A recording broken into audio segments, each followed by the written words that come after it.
about something that's one of the main reasons why I'm bringing you my own yoga is to be able for you to understand yoga and to deepen your knowledge and to learn more.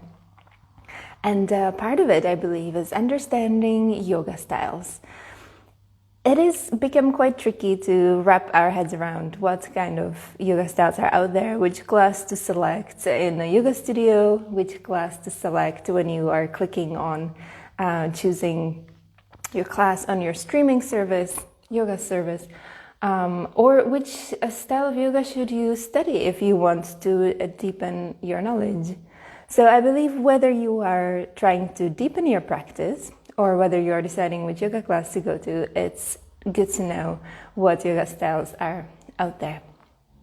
So talking about yoga styles will hopefully help you achieve three things. Number one, understand how the yoga styles came to be and what they are. Number two, the way yoga classes are labeled these days, like we said, in studios and on online platforms. And number three, hopefully to disperse some of the confusion you might have about yoga styles. Also, while we will be talking about the fundamental differences of yoga, the different yoga styles, the underlying unifying factor are the yoga poses, and they are the same in most of the yoga styles. So what differs is the length of the time we stay in the poses and how the poses are put together. So the principles and the sequences which then make up the different yoga styles. So the first thing we're going to talk about is hatha versus vinyasa. I'm sure you've come across those terms. When you're looking at a yoga studio schedule, there will often be vinyasa and hatha-based classes. And what they are is perhaps not so easily explained. In fact, when I was starting yoga, I kept asking my friend who was a yoga teacher, and she couldn't really quite pinpoint what they were. And it's not surprising because both are used in most yoga classes, whether they're hatha or vinyasa. And the labeling doesn't always reflect that. So what is vinyasa?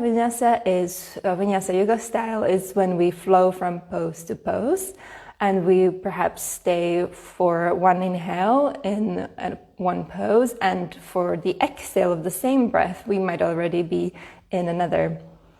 On the other hand, in vinyasa, we stay in the pose for at least 5 breaths. So that's the generalization. And even though some classes are labeled as vinyasa or hatha, as we said, they use elements of both. So for example, you might go to a hatha class and the first thing you will be doing is sun salutation, which is a vinyasa sequence moving from pose to pose, which would be used in that hatha class as a warm-up. Similarly, you might come to a vinyasa class, and you will be, after the warm-up and perhaps the peak of the sequence, you will be staying in some more restorative poses for more than 5 breaths even. All right, so that's the basic distinction between vinyasa and hatha. And next, I would like to talk about the named versus the unnamed yoga styles. So what are the named yoga styles? They are the styles which carry a name of a teacher. For example, Bikram yoga, Bikram was a yoga teacher, or Ashtanga yoga. Patabi Joyce gave the name Ashtanga to his style of yoga. And they're usually a set order of poses, or vinyasas and poses, and that system doesn't change. So basically, that person has taken one yoga class, whether hatha, vinyasa, or combined, and said, "This is yoga. This is my yoga." But more on that later. Now let's go back to our hatha and vinyasa distinction. Basically, all yoga classes, whether they are named or unnamed, are hatha or vinyasa, as we said. But the hatha and vinyasa classes might sometimes be called just that. They will not be named anything else. So though the named pose, sorry guys, I got lost my train of thought here. So even though the named yoga styles might, like Ashtanga or Bikram yoga, might be called traditional, they're actually founded by yoga teachers who operated in the 20th, 21st century. So some of them, they're only a couple decades old. Now you might ask, is hatha or vinyasa a traditional yoga style then? The answer is complicated. Same like, for example, Bikram and Patabi Joyce might have been drawing on some of the ancient yoga heritage. So are some of the teachers who teach other hatha and vinyasa yoga styles. So hatha and vinyasa, the classes that are not named by a particular teacher, most teachers will follow that traditional training, which means they will be following a school of yoga, yoga styles, in a broader sense.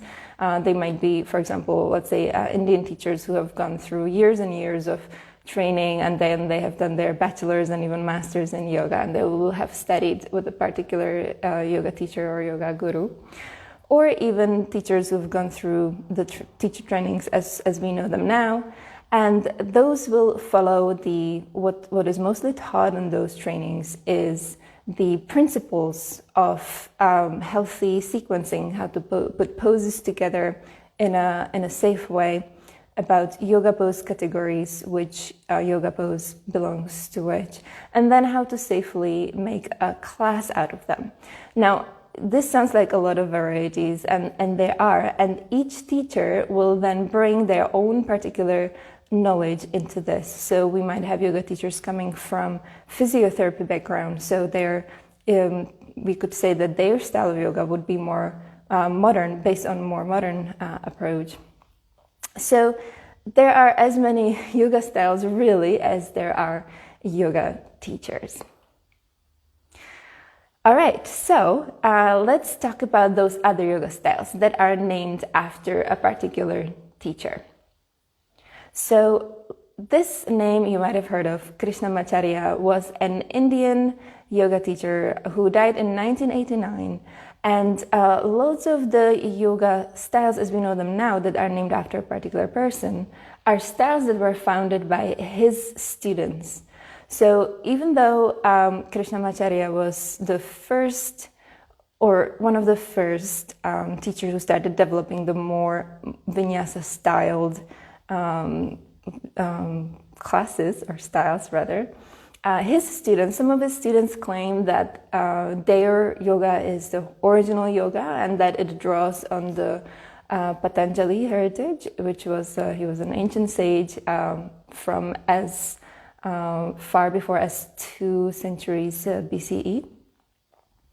And in Patanjali's sutras, there's actually not much, or actually nothing at all about yoga poses. It's more the other aspects of yoga, such as working with the mind.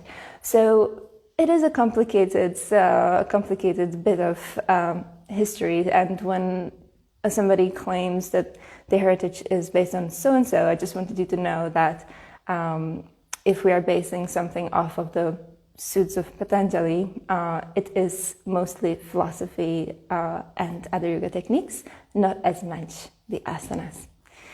Anyway, let's look at some of the students of Patanjali who developed this yoga styles, modern yoga styles as you know them now. So, of course, on all the yoga studio schedules, most of them, we have Ashtanga Yoga now, which was founded by Patabi Joyce, who was a student of Krishnamacharya.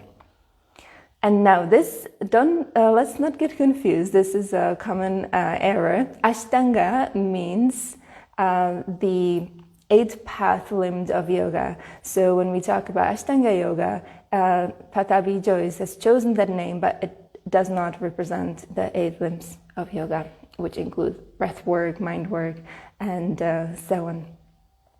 So in Ashtanga, if you've already visited an Ashtanga class, you will know that the same sequence is repeated again and again. And we are supposed to do it 6 times a week. And even though traditionally we would have been learning one pose, you would go to a teacher and he would teach you the pose you're ready for, and you would repeat the sequence of poses. And then maybe after some time has passed, weeks or months, you would then get another one from your teacher. But as you know now, when we go to a yoga studio, we just follow the sequence that is given to us. So it's slightly different. So I have actually also really gotten into Ashtanga yoga at the beginning, and actually the reason I chose it was because I was a bit frustrated. I didn't know how to learn more about yoga poses, and I know that Ashtanga yoga has a lot of the yoga poses that I wanted to learn. There are considerations with this yoga styles. So when Pattabhi Jois came to the West and started teaching not his Eastern students, but his Western students, he brought over the principles that he learned from his teacher. But let's remember that Krishna, when he studied with Krishnamacharya, he was already a practicing yogi. So he was not using any adjustments.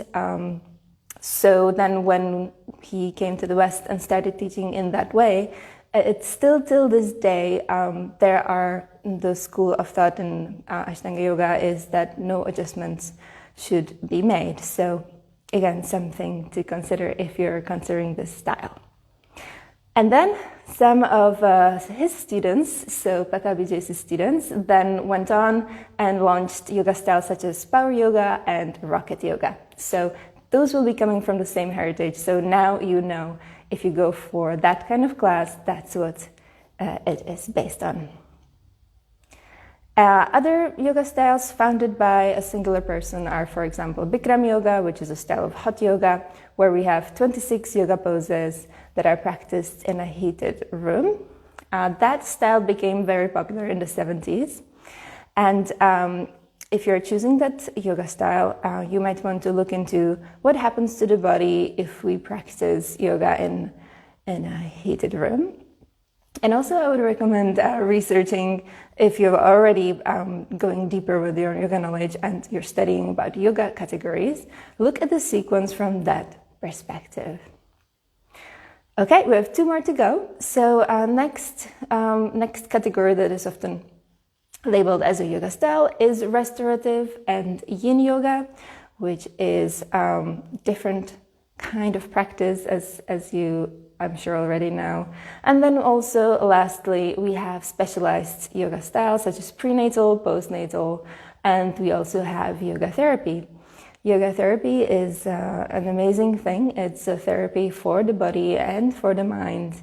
And even though all kinds of yoga is therapeutic, yoga therapy is taught by teachers who have studied yoga therapy and will be able to help you find a particular sequence for a particular problem or issue you are working on. So I'm sure you are here because you want to understand your practice. And no matter which style you practice or you want to practice, you can deepen your knowledge of yoga poses and then their sequencing. And this is really what yoga styles are about. It is different sequences and then different systems and styles together. So I'm going to be starting a series of videos this week that will help you deepen your knowledge of yoga pose categories, which will then in turn help you understand more about the different yoga styles. So I'll be starting the first one in just 2 days. So if you're around, join me live or watch on the replay. Thanks for being here and hopefully see you again, same time, same place next week.